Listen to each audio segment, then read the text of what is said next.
is Guardian Radio, your station for up-to-the-minute news, intelligent, interactive, and engaging conversation. 96.9 FM. The views and opinions of the hosts and guests are their own and do not necessarily reflect the position of the management and staff of Guardian Network.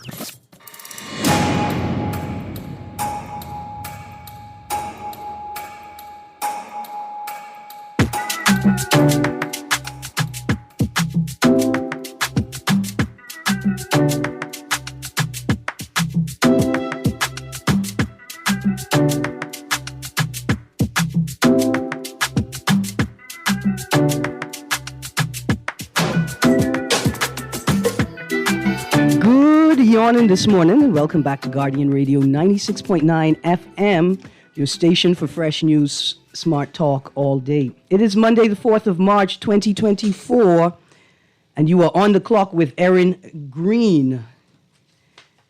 Welcome back from the weekend. It was a nice one. I hope it was a nice one for everyone. I originally entitled today's show, what could the government spend $130,000 on? Like, where is it needed? After learning that the government spent $100,000 on travel to Grand Bahama post the death of Obi Wilchcombe, and that the government removed $25,000 from the National Commission for Persons with Disabilities and another $5,000 from another line item in the Ministry of Social Services budget to hold a memorial for Obi Wilchcombe on behalf of the staff of the Ministry of Social Services and several other ministries at Bahama. I thought to myself, well, what could the government have spent that money on, as opposed to what it was spent for? Now, let's make a note. The $100,000 that was spent in travel to Grand Bahama post the death of Obi Wilchcombe. We talked about that last week. The government indicated that a part of the time that they were on the island was spent engaging their voter base. I thought that the state's response was, to say the least, was the word glib. I thought it was, I would say, rude. That's a nice, simple word. I thought it was rude. And I'm going to find a quote just in case you haven't read it for yourself. Quote from a statement from the Office of the Prime Minister. On days during which he conducted official business and then at night met with Bahamians in his capacity as leader of his party, should he have flown back to Nassau, then returned on another flight paid for by the party? Whom precisely would that have served? This attempt to generate controversy defies common sense. The Prime Minister and his team have generated more than $2 billion in new investments in our family islands. The statement continues. And we are working to expand solar energy on multiple islands. So the Prime Minister plans to continue traveling to our islands to oversee these and other initiatives and to visit with and hear from family islanders. Bahamians will decide for themselves if the progress they see justifies the cost of his visits. It's the part where they said, what you want him to do? You want him to fly to Nassau in the morning on fly to Grand Bahama on government business in the morning, and then take a flight back to Nassau and catch another flight to Grand Bahama in the evening for party business. No. I'm insulted that you even suggested it. Because what you could do is what they call it, like pro rata. Like if the Prime Minister spent 70% of his time on government business and 30% of his time on party business, then maybe the party should cover 30% of the costs. Yeah? It's so simple. If 30% of the time was spent on party business, maybe the party should pay for 30% of the cost, especially since they save money by not paying $30,000 at least towards Obi Wilchcombe's memorial. Good morning, Mr. Nuri. How are you doing? Good morning, Erin Greene. Thank you very much for inviting me on your show. Yeah, this is my question to you. Mm-hmm. The Prime Minister flew to Grand Bahama on a plane. Was it just him and two other people, or was the plane full? We saw a lot of people coming off the plane. I want to know if the people who are party members who accompanied the Prime Minister, did they pay for the ticket? Or because the Prime Ministers happened to go in there, they say, let me catch this free ride. Who is supposed to pay for their ticket? Or is there such a thing as a free ticket because I'm going there? Well, the leader of the opposition earlier last week, responded to the Prime Minister and the entire affair. The first article I found was on Friday, investigate $100,000 travel expense at by-election. Free National Movement leader Michael Pintard said the Davis administration misused public funds when $100,000 was spent to cover travel for Family Island trips that included events encouraging people to vote for the Progressive Liberal Party's candidate in the West Grand Bahama and Bimini by-election. Quote from Mr. Pintard, we must remind them that Article 131 of the Constitution stipulates that sums taken from the consolidated fund can only be used for public purposes as approved by Parliament. Mr. Pintard said in a statement yesterday, so that would have been Thursday, the 29th of February. Quote from Mr. Pintard again, this is further amplified in Section 53 of the Public Finance Management Act 2023. So if government funds were used to transfer people who were not traveling for the purpose of government business, but traveling for the purpose of party business, authorization should have been sought in Parliament. Or it should have been brought to Parliament. At the very least, Parliament should be aware through whatever procedure or process is required by law. And let's pause there or stick a pin in it like you normally say, right? Mm-hmm. Remember, we had a discussion about Ministry of Tourism trying to debate a new law to have funds not go into the consolidated fund where there needs to be a debate but to be diverted to or transferred to the Tourism Development Fund. Now, with the Constitution saying that every money spent out of the consolidated fund needs to be explained, and now we have a proposed tourism fund, nothing has to be explained. Just need to do an audit. When I read the bill, I don't recall any provisions that speak to that, right? A provision similar to one found in legislation that governs the consolidated fund and its use. But it's an important note. Before the bill is passed, perhaps they need to ensure that those types of measures are also included for the Tourism Development Fund. Usually when separate funds outside of the consolidated fund, right? Like the disabilities, the commission. The commission. When it's in their possession, they are not controlled by the consolidated fund and the mandate there. They are controlled by the Auditor General, who just comes and basically explain where the money was spent. They can spend it on whatever they want. Right. So it's not that they mandated to spend on a particular thing. Once it's there, they could say, hey, I want to have a fair, and that fare can be paid out of their budget or whatever it is without any explanation or say, no, this is not designated for that. So again, with that Tourism Development Fund going there, right, and not having to explain each project, right, where it's slated for, I'm just concerned. Especially the donation part, that they could get donated money. From who? And why they donate the money to our Ministry of Tourism? Right, and is an explanation required? Does that person then come under scrutiny of the Ministry of National Security? Right? Is there a list? Have you already identified people or circumstances in which you are not allowed to receive funds? Right? Has any of that been done? I have another question. Here's my question: if we have a Minister of Grand Bahama, then why is the Prime Minister's presence required in Grand Bahama to the extent suggested by statements from the Office of the Prime Minister? In the explanation, right, for this $100,000, I thought it was quite haughty and unnecessary that the Prime Minister had to come and sign this and he had to be here to meet with these people. Here's my question, right, and I wrote it down just so I wouldn't forget it.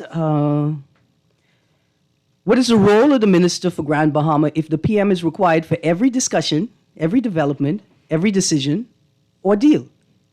Right? Why does he have to travel back and forth? And why is it that significant meetings are not taking place in New Providence in the office of the Prime Minister? How are they supposed to take picture if they do everything in Nassau? And cameras don't work in New Providence? No. You got to be on the ground to take pictures. Sure, you can have a PR moment, but why would he and the entire delegation need to travel for these discussions if you have a minister for Grand Bahama? And do we expect that to continue now that you have the minister for Grand Bahama and you have, I think, is it parliamentary secretary responsible for Grand Bahama or something like that? In All big deals goes through the Prime Minister. That's why the union always demand that they need to speak to the Prime Minister, because the minister who in charge of them makes no sense. Just skip above all of them and go straight to the Prime Minister one time. All bucks, all final decision then ends with him. I find that troubling because then we have to ask the question, well, what is the role of Mr. Kingsley Smith within that ministerial space? It's not accounting, is it? No. You'll not assign him any accounting jobs. No. But, He doesn't even know what. So the point is, though, why is it that the Prime Minister would have to travel to this extent? Now that we have a minister responsible for Family Island affairs. It is what it is, Erin. Why would the Prime Minister... You want accountability, and I'm trying to say, Erin, it is what it is. I want accountability. I want transparency. That was transparent. They tell you they plan to spend it again. They lie or hide it. They plan to continue to spend. You know that. So this morning I wanted to... Oh, before you transition. Yes, sir. What today's date is? Today is the 4th of March. What happened on March 1st? Shouldn't there be some kind of declaration of parliamentary, whatever it is? There is... okay, so I know one thing that came into force on March 1st was the adjustment of boat registration fees. No, I ain't talking about that. But tell me what you're talking about. Declaration. March 1st is Declaration Day. Oh, March 1st is Declaration Day. Yes. I was going to leave it, man, as a surprise and wait until March 31st because that's when you could start putting people in jail day. Yeah. I like that day. One would assume that there would be some conversation that, yes, we start getting the names in of the parliamentarians, the permanent secretaries, those. We had that conversation. Yeah, the gentleman said that he went to Grenada, took part in the meeting, and then he realized they don't have any adding machines or computers, and that's why they are unable to gazette. I mean, that's what it sounded like he was saying. Because what he wanted to do was he wanted to establish a portal, I guess on the government's new digital space, My Gateway. He wants to establish a portal where people could access, right, the declarations and the information contained within the public disclosure process. And I'm not sure if he knows that nothing can be published to the website until it's gazetted. The problem isn't that the information is not accessible in digital form. The problem is y'all refuse to gazette as required by law. And then you refuse to follow through on the law that says that there's a fine and there could even be jail time if individuals do not declare. And it's so savvy because you can only prosecute an individual if you know that they didn't declare. But we've been left for years to just presume that nobody declared. Yeah. Or maybe everybody declared and didn't publish, which leaves like a judge and a jury in a difficult space to determine what to do. Because could you lock up the entire parliament, opposition and governing party, for not making public declarations and gazetting them? I mean, I guess you could because the law requires that they be gazetted, and we just don't know, Mr. Nuri. We don't know. And we're comfortable. But I tell you what I do know. Somebody that thinks that an adding machine, because when you say adding machine, you know the big calculator? Mm-hmm. The one with the big buttons you press down? Mm-hmm. That's what he meant by adding machine, right? The daisy wheel one, yeah. That's the missing link in the mystery of the disappearing disclosures. Yeah. Got some text here, Mr. Nuri. First text.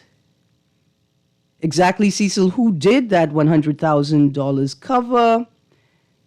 $130,000 could have been invested into farming to help farmers secure their farmland by making road conditions better to access the farms in order to protect them from thieves. Tomorrow, I want to talk about agricultural theft, agriculture and agricultural theft for my family island residents who are having a problem with agricultural theft and other agricultural issues. The toll-free line to call is 242-300-5720. 242-300-5720, toll-free for Family Island residents. The other numbers to call, 323-6232, 325-4316, 325-4259. Text line powered as always by BTC, 422-GR96, that's 422-4796. We're going to be talking farming tomorrow and agricultural theft. Mr. Nuri, do you know what predial larceny is? No. I bet you half the police force doesn't know what predial larceny is. It's agricultural theft. I didn't know until I saw the big sign on Cowpen Road opposite the entrance or exit to Golden Isles Road. That's the Detention Center Road, Golden Isles Road. Yes. Yeah, I didn't see. I had to go look it up. We can talk about that tomorrow. Good morning. I had a 6-hour blackout yesterday. Stewfish Drive from 3 p.m. to 9 p.m. BPL, no explanation. We're going to talk about BPL in a moment, Texter. But if you're listening, Stewfish Drive was out yesterday for 6 hours and prime hours of a Sunday, 3 p.m. to 9 p.m. Another text, Erin Greene, do you know what the word commingling means? No public servant from PM to support staff are allowed to mix public funds with private funds. This is inexcusable and cannot become the norm. Morning, Erin. That ministry in the PM's office is worthless, money wasted. Producer, can we get this call, please? Thank you. Morning. Morning, caller. Morning, Ms. Greene. Morning, Mr. Nuri. Morning. How you doing?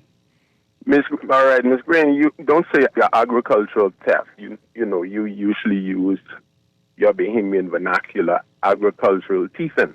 I love it when you use your Bahamian vernacular. You bring the culture of Bahamian talking right back, and you make it sound so good. I had to fancy it up for perchance the lawyers take interest in it. You know, like we have 2,000 plus lawyers in the region, and nobody seems to be interested in agricultural thieving. Yes, that's it right there. I love it when you do that.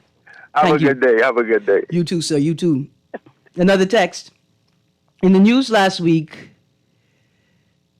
Okay, y'all give me a second so I could read this. I just have a lot of words. I have to make sure I get them right. You scared? Just slightly. Because I think we may be referencing something in the courts. In the meantime, as you read that, we have another caller on the line. Producer, patch that caller through. Okay. Anyway, You get it? the texter says, basically, with some stories in the news, I'm extremely wary of Chester Cooper putting forward this bill with this, quote, gift language, which you referenced. I don't like the that gift language. section I don't there. like it.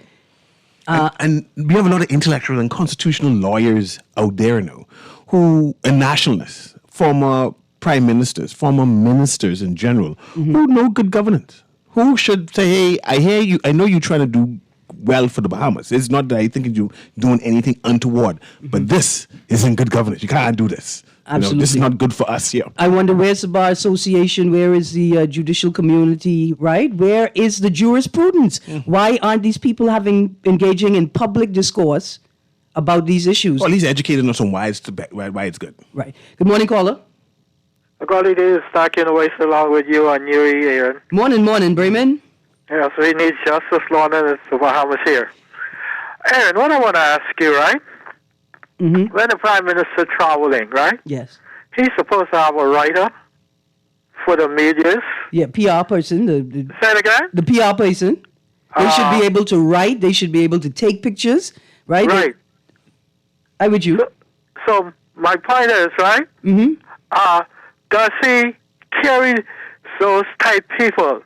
Because we're not getting from the media what he had done when he goes those places.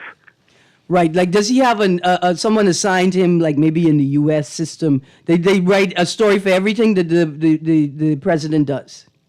Right, and the thing is, we just be spending so much money, so much tax, and we getting no information. The Bahamas flat.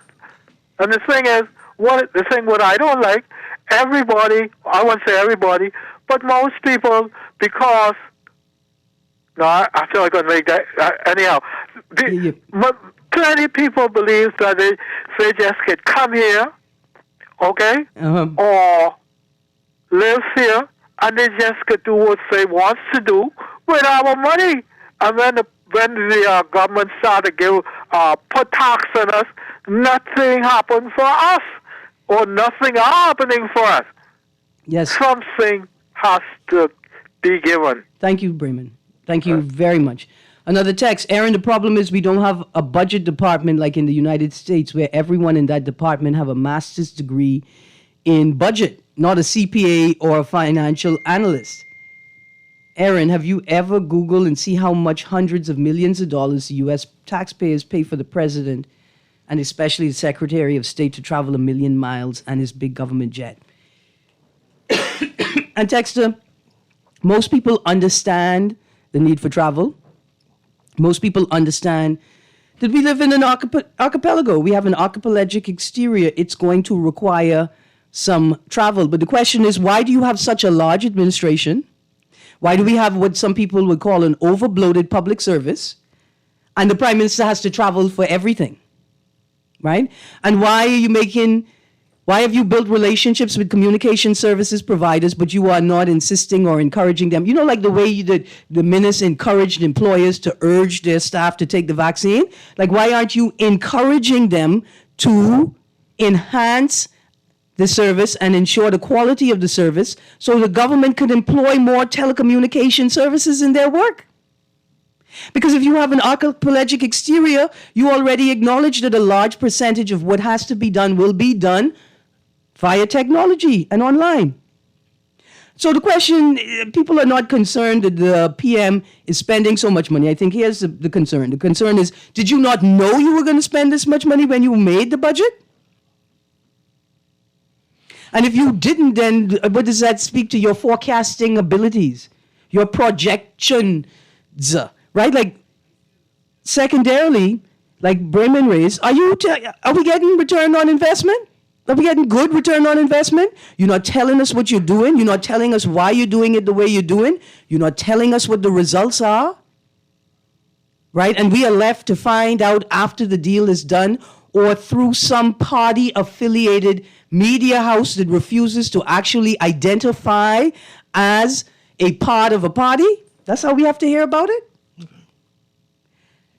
All right, Ms. Nuri, one more text. Agricultural theft, what do you think will happen when farmers start growing marijuana? I have an idea. The texter then says, I ain't calling no name. I think once again, this is an example of a not properly thought out initiative. See, because this initiative is to create an industry. It's not to authorize in law or create authorizations in law for people to cultivate, to consume, to process, to export. That's not what it is, because those things exist already. This legislation is to create an industry. So the only thing I could think is that the delays are because the government is constantly being presented with proposals on how to expand or make more effective, efficient, or is a capitalist word I want, like to be able to generate more profit, right? Like they're getting constant proposals and perhaps they are pausing to re-examine what the potential of a cannabis industry in the Bahamas could be. And Erin, I know you were about to transition, right? But I want you to explain a word for me, irony. I want to know if this is appropriate in context. Atlantis is celebrating 25 years of opening the Royal Towers, right? Mm-hmm. And I want to know if this is ironic or this is irony. That as they celebrate their 25th year, right? Mm-hmm. They are donating $200,000 to various government and charities. and they're suggesting that the national disabilities people receive some of the money, and they say they didn't need no more money. I wonder if that's irony that they're getting some of the money that they already paid out and say they don't need it. Listen, is that irony though? But for the fact that it's a disabilities community, I would tell them, don't give them the money. They say they don't need it, but it's a disabilities community.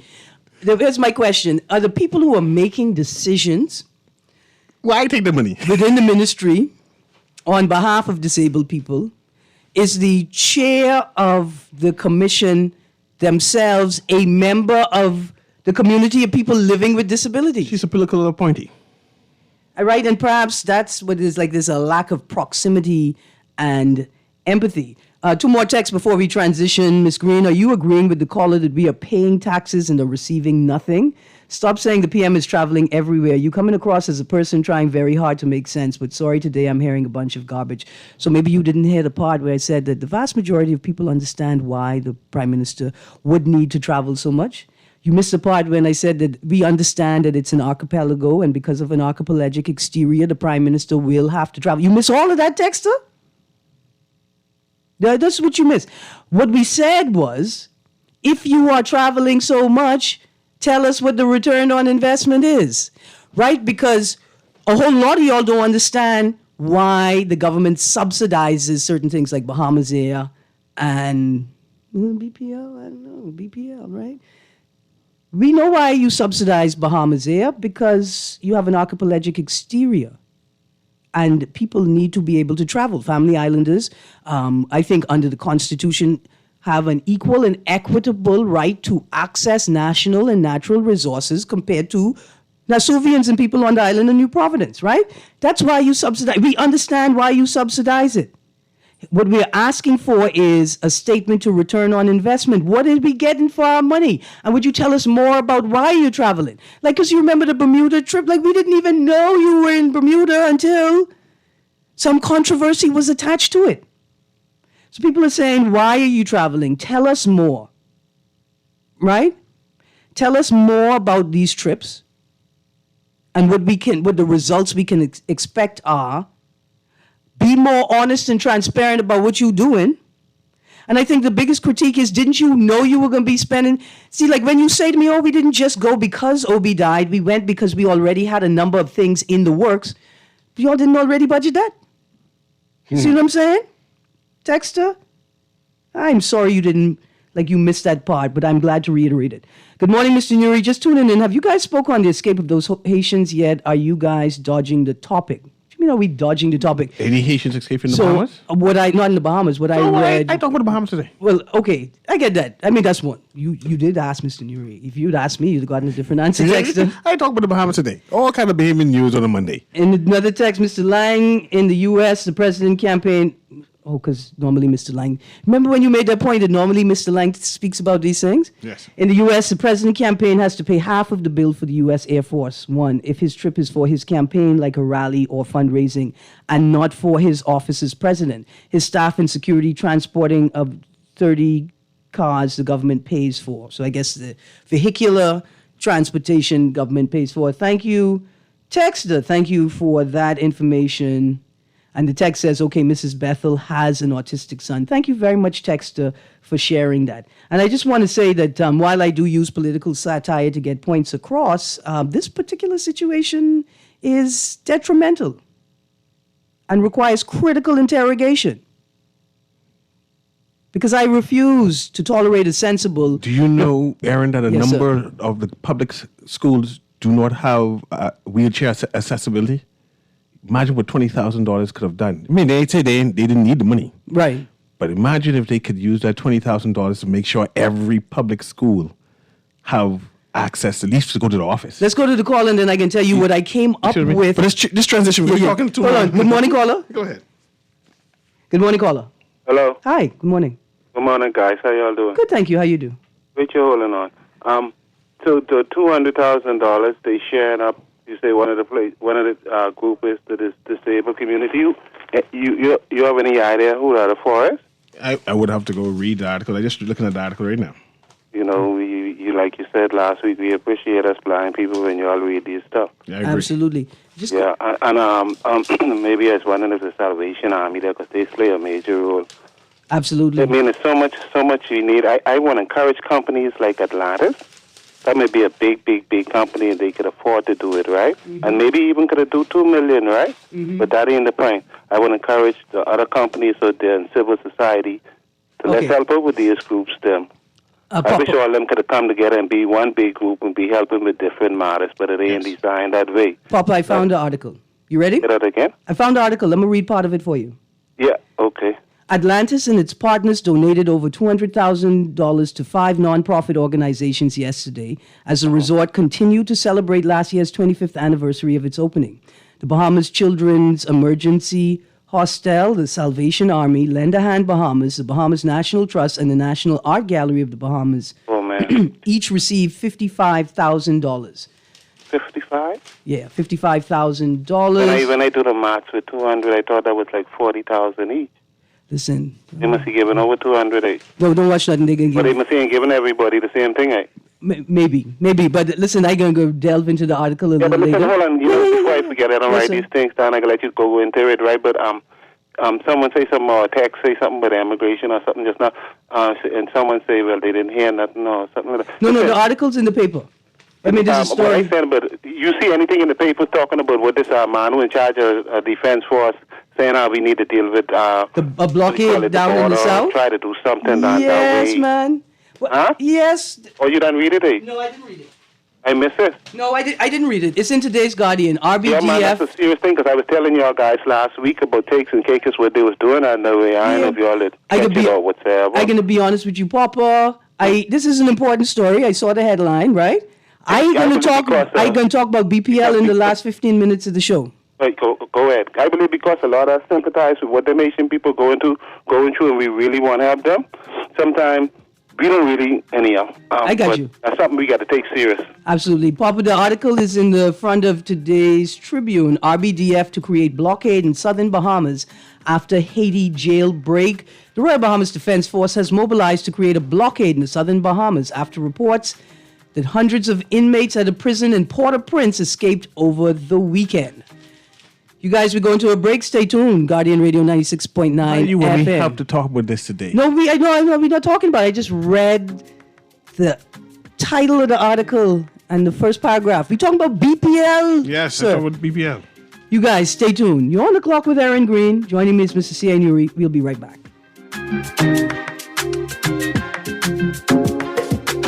Always on the go? Missed the show? You can now listen to Guardian Radio talk shows anytime, anywhere on Spotify and YouTube by searching Guardian Radio 96.9 FM or by entering the name of your favorite show. You can also listen by logging on to GuardianTalkRadio.com and clicking on the podcast tab. Guardian Radio, continuing to provide you with fresh news and smart talk anywhere, anytime, all day. Love the show? Want to give your support? Become a sponsor today. Call 302-2300 for our rates and packages. That's 302-2300. Become a sponsor on Guardian Radio 96.9 FM. Fresh news, smart talk, all day. The new Guardian Radio app is here. Listen live to all our Guardian Radio shows and live video stream select programs in our studio. Get information about Guardian Radio shows and our hosts. Send messages including text, email, and even call. All from our amazing new Guardian Radio app. Download it free today in your App Store for your Apple device or Play Store for your Android device. The all-new and improved Guardian Radio app. This is Guardian Radio 96.9 FM. Fresh news, smart talk, all day.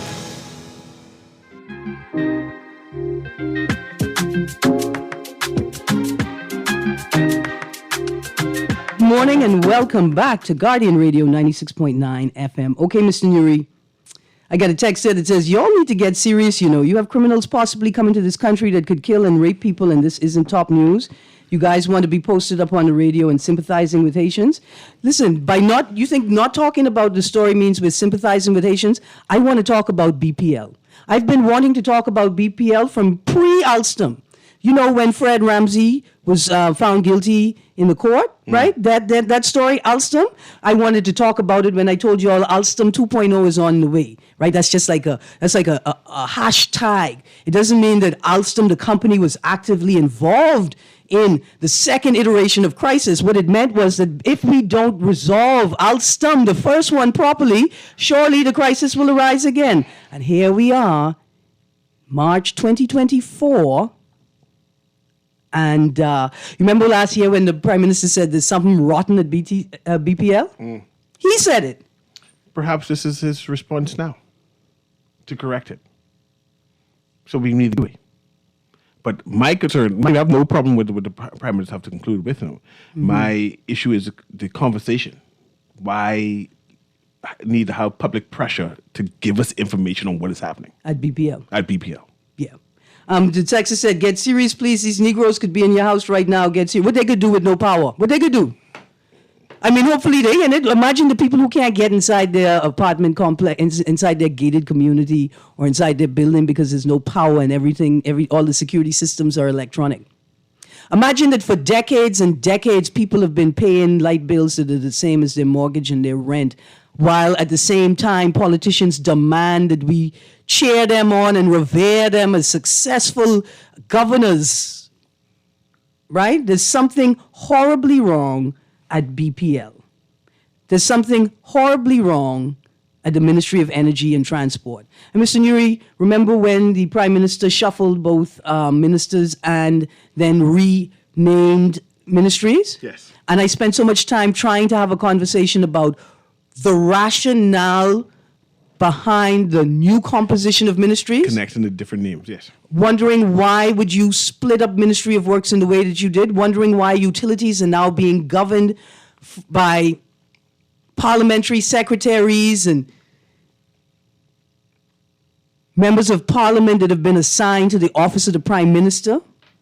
Why there was the creation of the ministry called Energy and Transport, and why was energy put in the same ministry as transport? All of these things. And here we are today, and I bet you if we had demanded the government give us a rationale for why they're separating BPL and energy from Ministry of Works and the other ministries, and why the ministry has been composed as Energy and Transport, right, that we would have a better sense of what it is they're doing, or they would have realized that they actually have to explain to people what it is that they're doing. All of the stories are important. But guess what? The prison break in Haiti, the potential blockade by the Bahamas government, still not more important than people in the ministry responsible for people with disabilities thinking that they could just move $80,000 because we don't really need it. The weakest and the most vulnerable among you are being disregarded, treated like second, third, fourth class, non-existent citizens. These are the things we're going to talk about today, and maybe tomorrow we're going to talk about migration, even though I have agriculture on the show. Somebody said, great show as usual. I put in a sign in the ocean saying Bahamians in the opposite direction, or Bahamas in the opposite direction.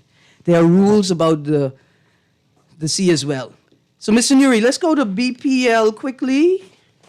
I'm going to have to pick it up later in the week. BPL union leader claims staff in panic amid speculation of a major shift plan for Bahamas Power and Light. Bahamas Electrical Workers Union President Kyle Wilson said yesterday that his members are in a state of panic and fear. Around BPL right now, there's a lot of rumors, said Wilson, who appeared on the ZNS talk show, The Final Word.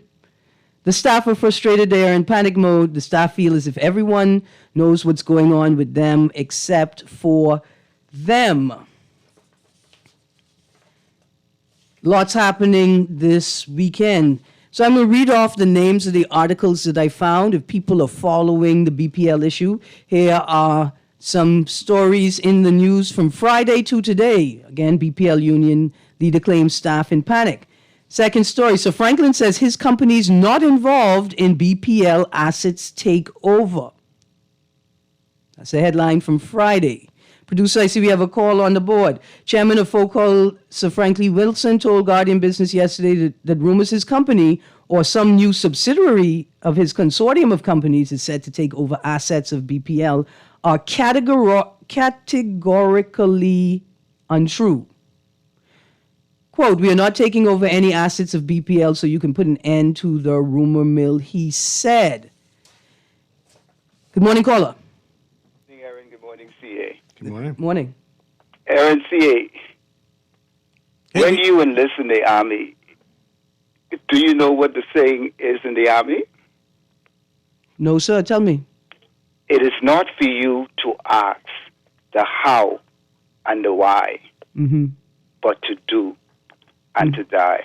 We are in the Army. Not me.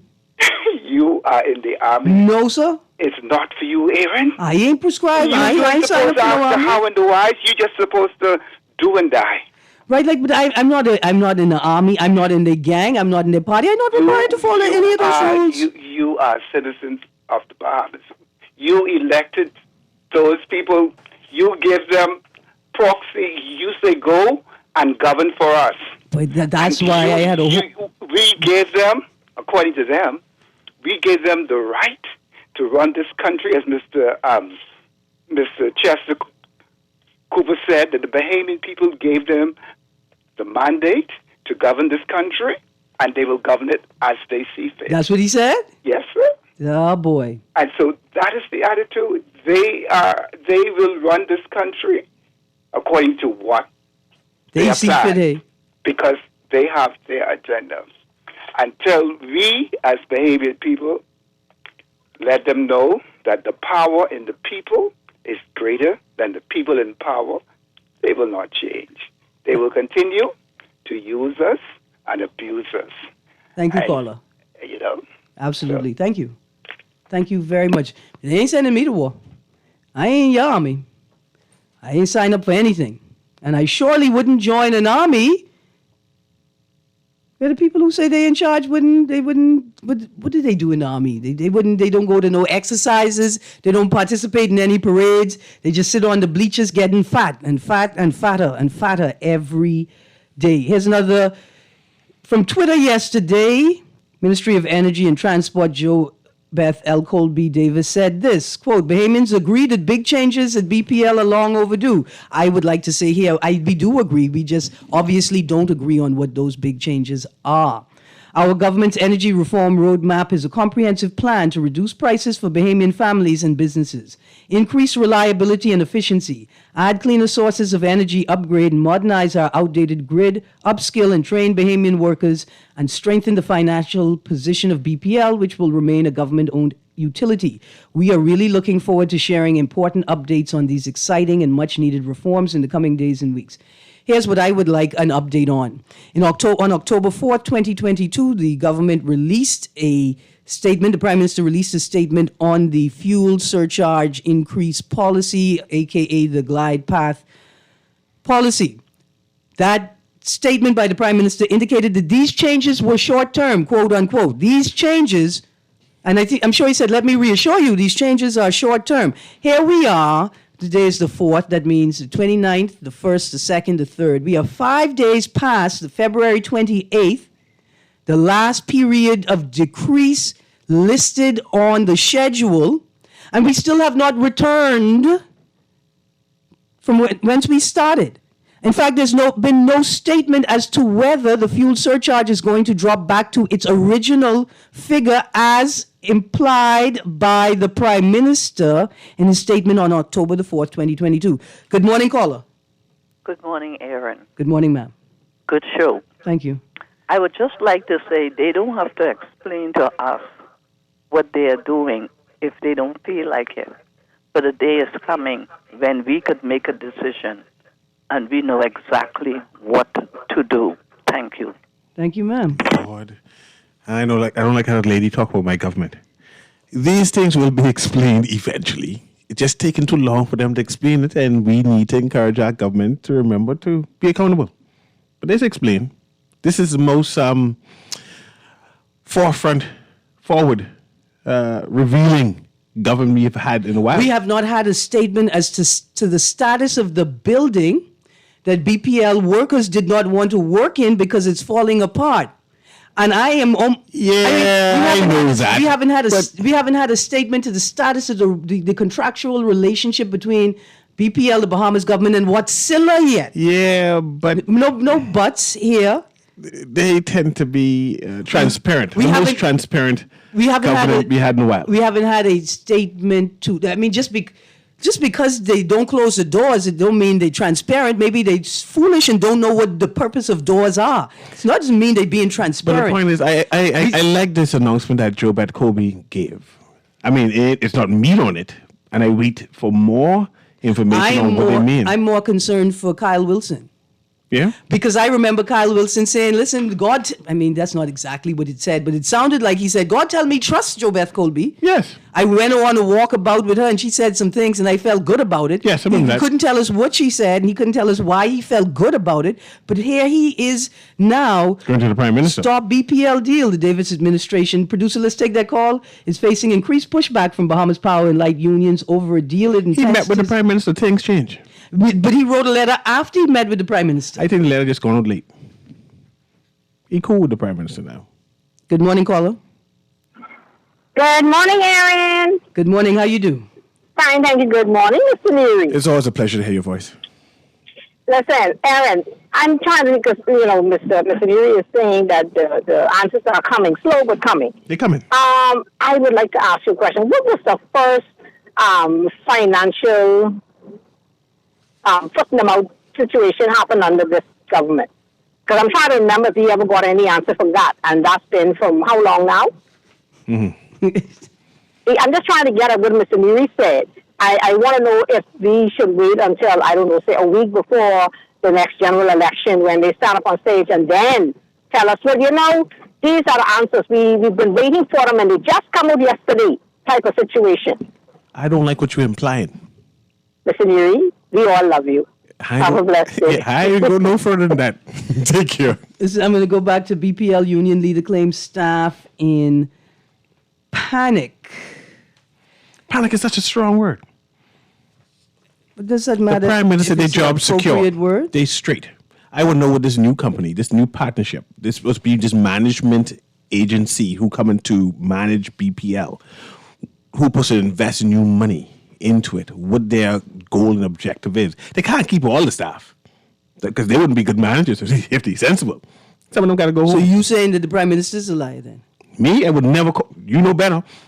I'm just saying that good management would send some of them home. Something wrong. Here's another article. Government silent on BPL board resignation reports in today's Guardian. The government has over the last several days remained silent on reports that two members of the board of Bahamas Power and Light resigned in the middle of the Davis administration's push to transform BPL through a deal with private entities. Only two? Easily replaced, man. F&M demands answers on BPL, another article from today's Guardian. The Free National Movement yesterday called on the government to fully report on its reported deal to transfer the operations of Bahamas Power and Light to private entities. F&M leader Michael Pintard accused the Davis administration of seeking to privatize the public utility in secret. The article goes on. The government could not legally privatize BPL, however, without bringing the matter to Parliament. Now we found they're not privatizing it. They're just getting management. No, that's... They're still privatizing it? We have no idea. The same way we have no idea of the stat.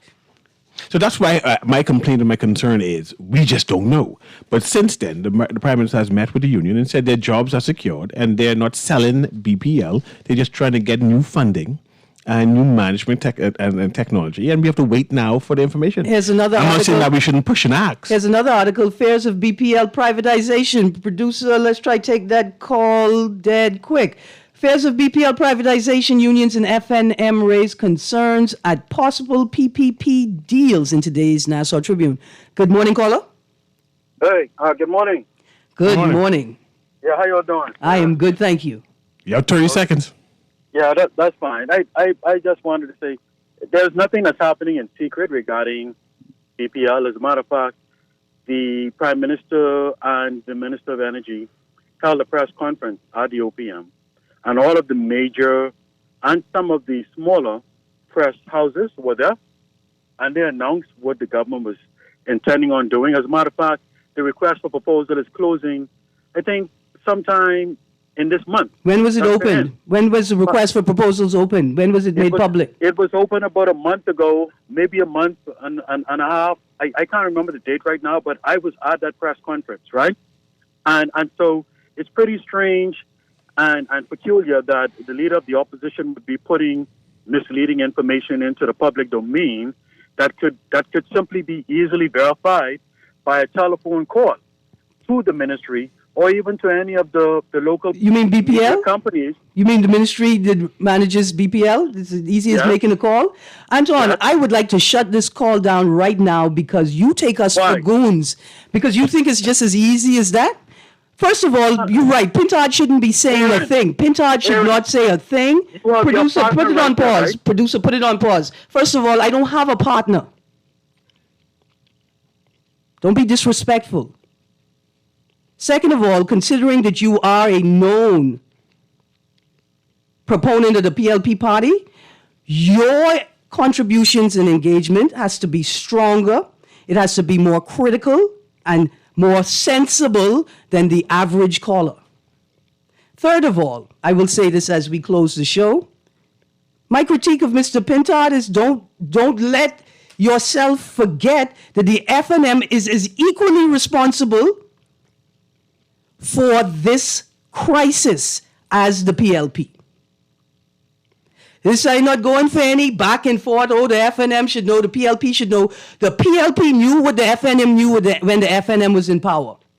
And the FNM knew what the PLP knew when the PLP is in power. You know who didn't know? The people. The people didn't know what y'all know and what y'all keep for political expediency and to maintain your own political narrative. I have no problem with members of parties calling in. But if you're a known supporter of a party or a mouthpiece or a PR agent or a representative, you got to come stronger than that, Anton. Please. Thank you. I get about 6 articles to read from. I'll have to get back to it this week, but I want to get to the texts. Good morning, Erin. Are they going to do the same thing to BPL that happened to BTC? If yes, are we really better off? Because the service from both entities is subpar. Please, Mr. PM, don't do another BTC. Another text. BPL will be cutting back on staff, my view. Producer, bring Anton back on. I am sorry, Anton, that we were unable to have a conversation this morning. Now, you guys, I got a trainee producer on. Okay, let's go. Caller, I'll be coming to you, and you got 30 seconds.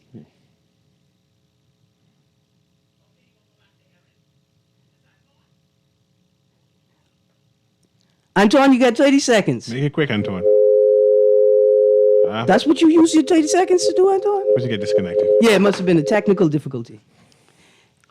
Mr. Nuri, there's lots to talk about on BPL, but we are all out of time today. Callers, my apologies. I'm not sure what's going on with the board. I tried to sneak you in.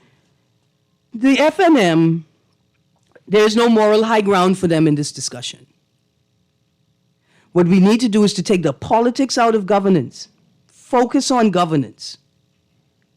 Because this BPL issue, this energy issue, is detrimental for Bahamians today and for future Bahamians. You guys have a great day. Stay tuned. Guardian Radio AM with C.A. Nuri is up next.